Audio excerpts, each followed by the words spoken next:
Have you noticed that if you think of any two opposites, there is always a common dimension underlying both of them?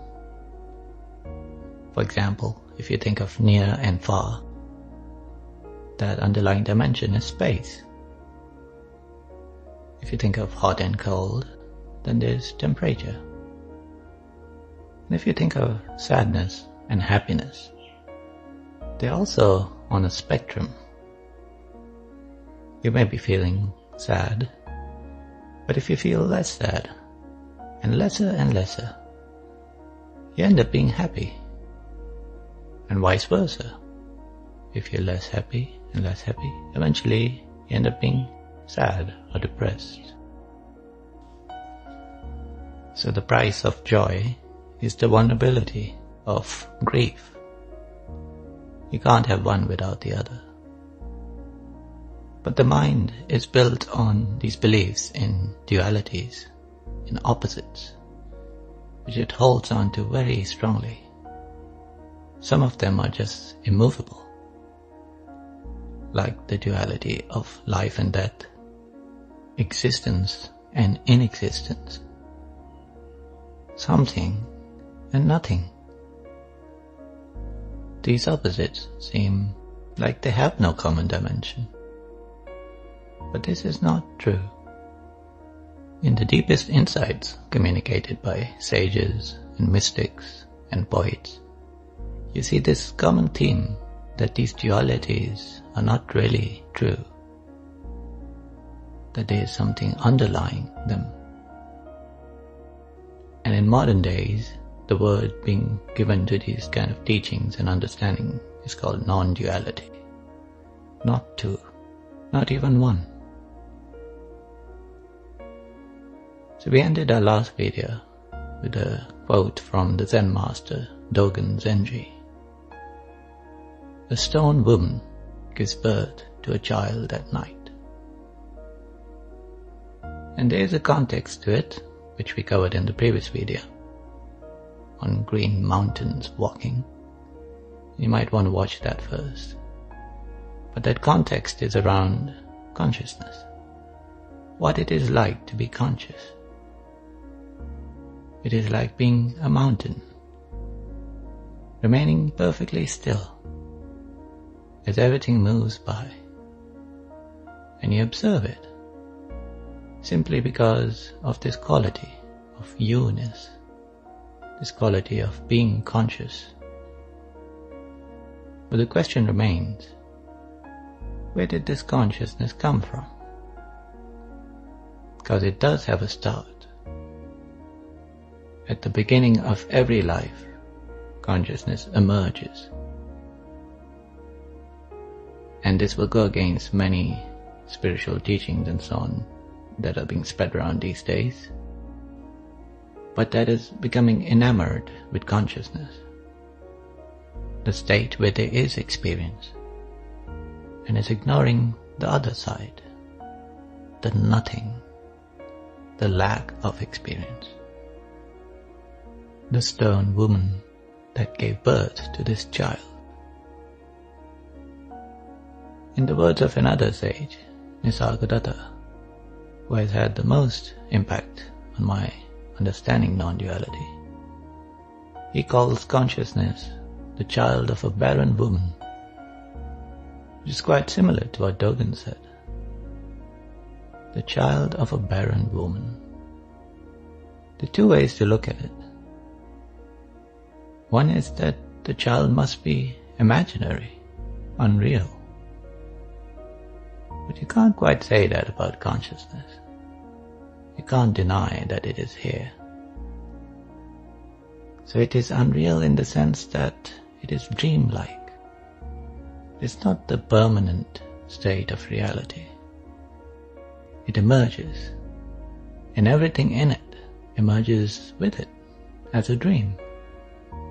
And just as when you wake up from a dream, you can say that everything that happened in it wasn't quite real. You cannot deny that the dream happened, that it was experienced. But the other way to look at it, the child of a barren woman, is that it proves that the woman is not barren. She gave birth. And if a stone woman gives birth to a child that is alive, that is living, then the stone woman cannot be dead. So consciousness has emerged from unconsciousness. Something has emerged from nothing. And so they are not polar opposites with no bridge between them. They are two ends of a spectrum, a common reality that encompasses everything, all possibility, and the power to take a possibility and realize it, to have it turn into a life. This reality is what gave birth to this universe, to all the stars in it, and from that stardust, this planet, and all the organisms on it. And it is the same reality which allows that insentient matter to be taken together, to be arranged in a pattern, and then have some activity pass through it, and have that activity reflected as experience. From what is considered insentient and unconscious and nothing, that is where life has emerged from.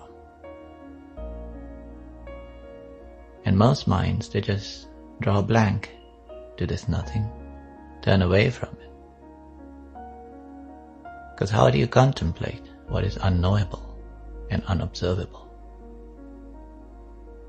But to turn away from it is the cause of much suffering. Because this duality of something and nothing, this is the duality of life and death. This is what causes us to strive for whatever we can achieve in this one lifetime, to the detriment of everyone else, everything else. And at an even more fundamental level, this duality gives rise to the idea of me and others.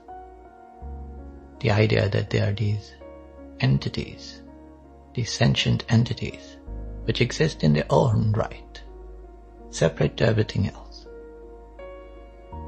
gives rise to the idea of self and soul, and the God who will maybe save the souls and grant them an afterlife, much like this one, but better. But such beliefs require faith, whereas reality requires no faith or belief. It just is how it is. The proof of it is in the moment that you catch consciousness arising. And you can do that. You can do it on the borderline of sleep or through meditation.